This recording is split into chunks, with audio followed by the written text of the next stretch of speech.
Welcome to the Floyd Memorial Library podcast, where we sit down with the people who give shape, texture, and voice to life on the North Fork of Long Island.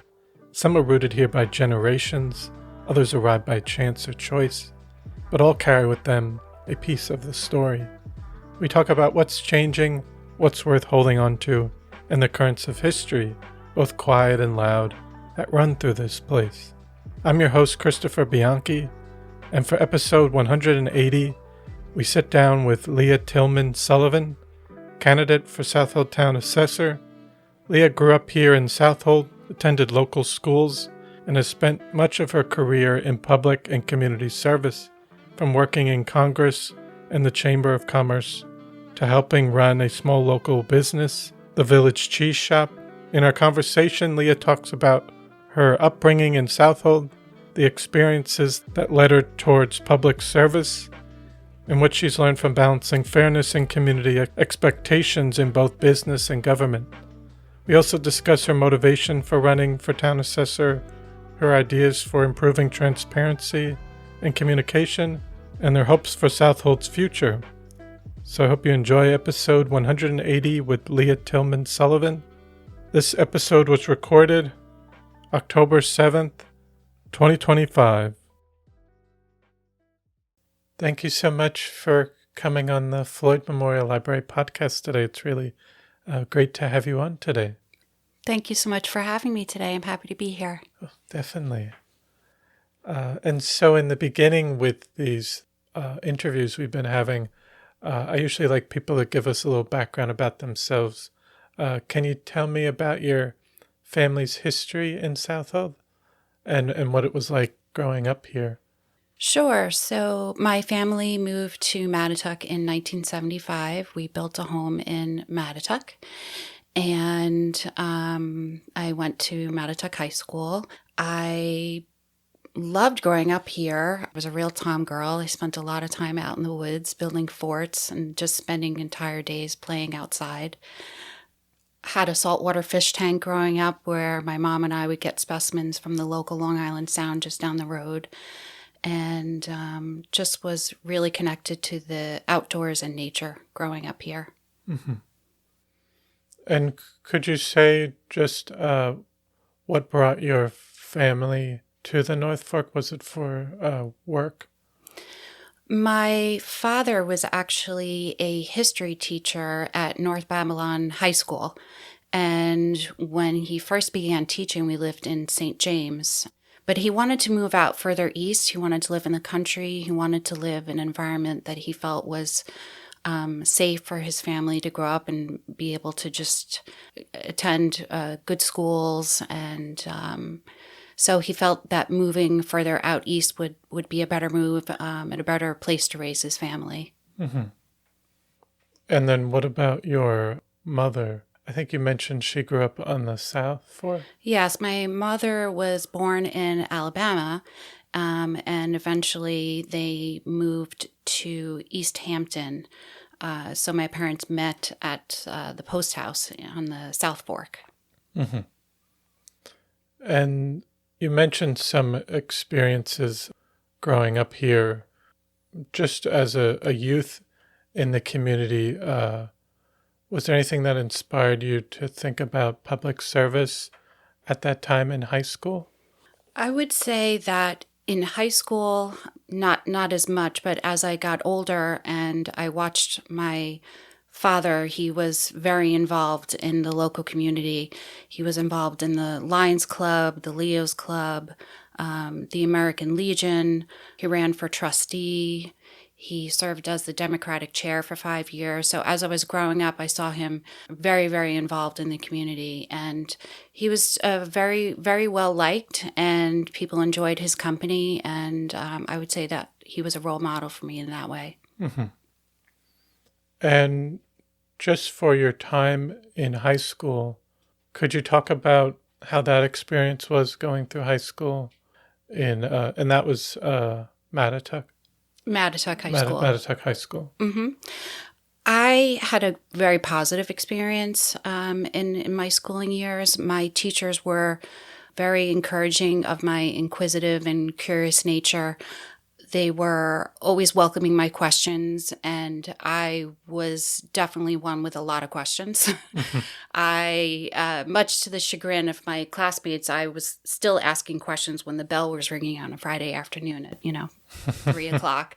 But I wanted answers, and I wasn't afraid to ask the questions to get the answers. So I would say that they were very patient and were very welcoming of all the questions that I had. And I felt like I got the answers that I needed.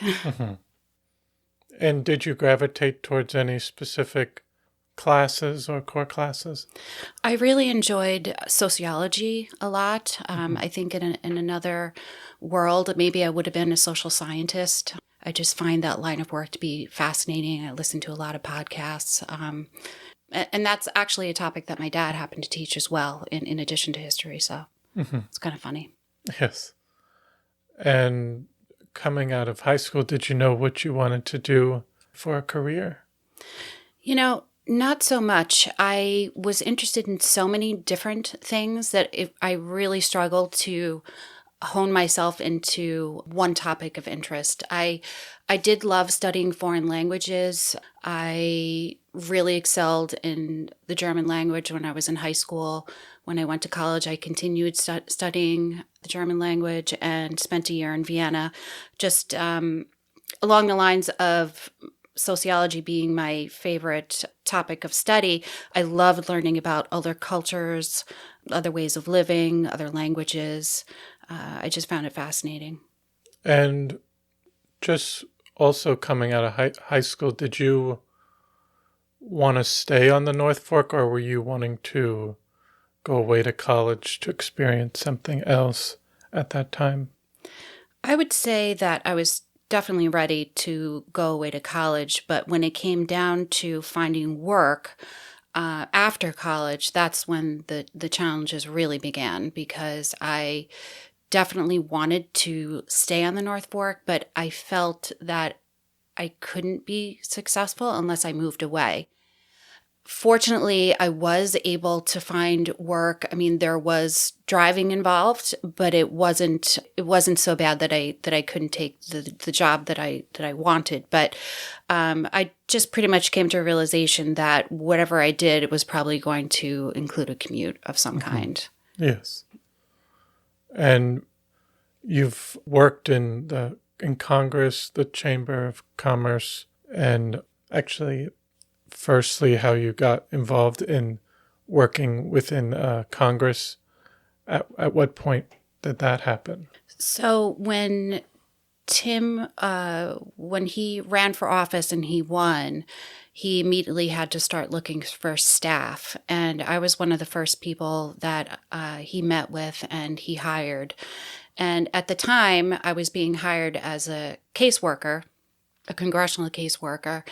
And we didn't really know what specific area or realm I would be working in with regards to the casework. But at that time, it was shortly after, it wasn't that long after 9/11. And there was so much of a backlog in immigration casework at that time that along with veterans issues, those were the two highest level of inquiries into our office, anything pertaining to like green cards, U.S. citizenship, visas, things of that nature. So I ended up working in that realm. Mm-hmm. And was this when you had come back from college? Yes, this was after I had come back with college and I had 2 children and I was just getting back into the workforce. Okay. And when did you get involved with the Chamber of Commerce? That was, let me see, how many years ago? That was probably about 4 to 5 years ago, I would say. And I was with them for a year, but it was a year of growth for sure. I enjoyed it immensely, actually. But at the time, I was working three part-time jobs. I was at the cheese shop. I was doing the Chamber of Commerce, and I also had earned my real estate license, and it was just too much to be doing all 3. So I ended up paring down and just focusing on the cheese shop. But working at the Chamber of Commerce was wonderful. I met so many people. I learned how to manage the website. I was in charge of membership and getting everything ready for the monthly meetings. We had golf outings. So it was a great way to meet people. Mm-hmm. And could you talk a bit about how the Village Cheese Shop got started? So the cheese shop is actually Michael's shop, but I work with him closely.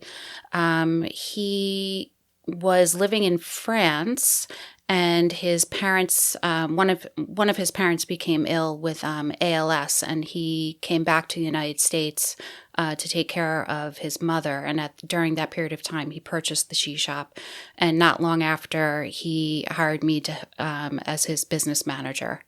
So that was approximately, I want to say about 8 years ago. Okay. And I want to come back to the cheese shop with a question, but I was curious just what inspired you or coming up to today in terms of with elections, what inspired you to run for the town tax assessor, and what do you hope to bring to the office that's unique? So my sister had sent me a copy of an email giving a description of the job, and I read through it, and I really felt like this is something I could do and do successfully. And I felt like I was ready for a change, and I wanted an opportunity for growth and to learn something new. And so I reached out to Catherine of the Democratic Committee and, had an interview and just felt like this is something that would provide me an opportunity to give back to the community in a way that I hadn't in the past.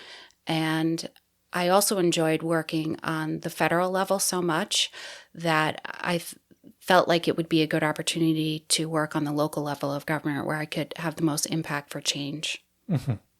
And now you said with managing the Village Cheese Shop as a small business, it can have its challenges. But can you share a story where you had to balance fairness and customer expectations, something that might relate to handling assessments? Well, in business, especially when customer service is involved, you really need to live by the adage that the customer is always right. However, within reason. Sometimes we have to say no. Sometimes we're being asked to provide a service that we just aren't able to provide because it stretches us too thin. What comes up to mind immediately is during the holidays when it is just incredibly busy, incredibly demanding time of year for us. And even with everyone on staff, it's difficult to meet all of the expectations. And when we meet them, we want to meet them at the level of service that we expect to deliver. So I would say having to say no is not easy, but sometimes it's necessary. There's a nice way to say it. It doesn't have to be a negative experience, but sometimes we have to have boundaries in all lines of work, and it's the same for the cheese shop as it would be with the tax assessor's office. Yes. And obviously, just from probably a tough question, but just from your perspective, what are the biggest challenges in Southold's assessor office right now? From what I understand, the biggest challenges at this time right now are the high number of building permits that are coming in, along with the retirement or the future retirement of Kevin Webster, as well as I believe 2 support staff are expected to retire as well. So it would seem to me that there's a real changing of the guard occurring in the tax assessor's office right now. And I'm prepared to put in the work and work beyond the traditional hours to come up to speed and learn what I need to learn so that I can make sure that the assessment rolls are, we meet the deadlines to do everything we need to do. Yes. And how will you make sure property taxes are applied fairly and consistently across the town? I would say that I have an innate sense of fairness within me, and I've always been very honest, and I would never go against my gut as far as what I feel is fair or not fair. If there was ever a conflict of interest, I would perhaps refer that case to another person in the assessor's office. I imagine that does come up from time to time, and we do need to make sure that no one's being given any special treatment, and I would definitely make sure that I wouldn't do that. Yes. And are there any changes or improvements you would like to implement in terms of transparency, communication, or process if elected? It's hard to say since I haven't worked in the position yet. However, I would have an open door policy. I would like people to know that they could come in and see me anytime to talk about their taxes. I have learned in speaking with Bill Flinter and Rich Caggiano that when someone comes in to talk about their taxes, they don't have to fear about their taxes being raised just because they came in to talk about them and discuss the fact that they think maybe their taxes are too high. The taxes don't change unless there's a change made to the structure or on the property. So if nothing's changed, people shouldn't fear coming in just to talk about their taxes. Mm-hmm. No, and like you mentioned, property taxes can be a stress point for many residents. Mm-hmm. Are there any other things you would want to make, if you would want to make the process clearer or more approachable for the public? I noticed that there isn't much information available in other languages, and I think that the information about exemptions in particular should be available at minimum in Spanish so that homeowners where English isn't their primary language can know what they may or may not be eligible for. Mm-hmm. Yes. And also, I had a question just in general, just being on the North Fork. What do you enjoy most about living and working out here? I would say the peaceful environment, coming home after a really busy, stressful day filled with people, and to be able to just sit in my back porch and enjoy the peace and quiet and the beautiful surroundings and nature. That's what I enjoy the most. Mm-hmm. Yes. And also, I just wanted to ask about the Village Cheese Shop, and from its opening to today, how have you seen the business environment, small business environment out here change? And that's on Love Lane. Just seeing the North Fork and how Love Lane has changed. Mm-hmm. So things have changed a lot since I began working at the cheese shop. I noticed that there are a lot more visitors are coming to the North Fork, mm-hmm. Whether it's day trippers or people coming for a few days, people spending time at Airbnbs, but we definitely have an increase in visitors from outside the area, and I think the days have shifted in some way because now that people seem to have more of a flexible work schedule, most of our regulars now come on Wednesday, Thursday, maybe Friday morning, whereas years ago it used to be Saturday morning. Mm-hmm. Now all of our regulars are coming, a little bit earlier in the week, and then the non-residents and visitors are coming on Saturdays and Sundays. Those are the days that they're also coming out to go to the wineries, go apple picking, pumpkin picking. So it's been interesting to see that shift. Mm-hmm. Yes. And also more people coming out as well. And when did the cheese shop open up? Was that in the 90s? The cheese shop originally opened in 2001. Oh, okay. Michael is the second owner, and he's had it for 10 years, approximately 10 years. Yes. But you feel like the clientele, and it still has been popular for residents and tourists coming out here, especially with it being the North Fork kind of wine country area. Yes. And when I really think about it, there isn't that much on Loveland to visit. With the old bank building being closed, the corner Octagon building has an empty office, but people still find Love Lane. They find it and they come, thank goodness. And fortunately, there's plenty of parking, so there's, no problems getting in. But yeah, it's a nice little piece of Americana. All local small shops. Yes.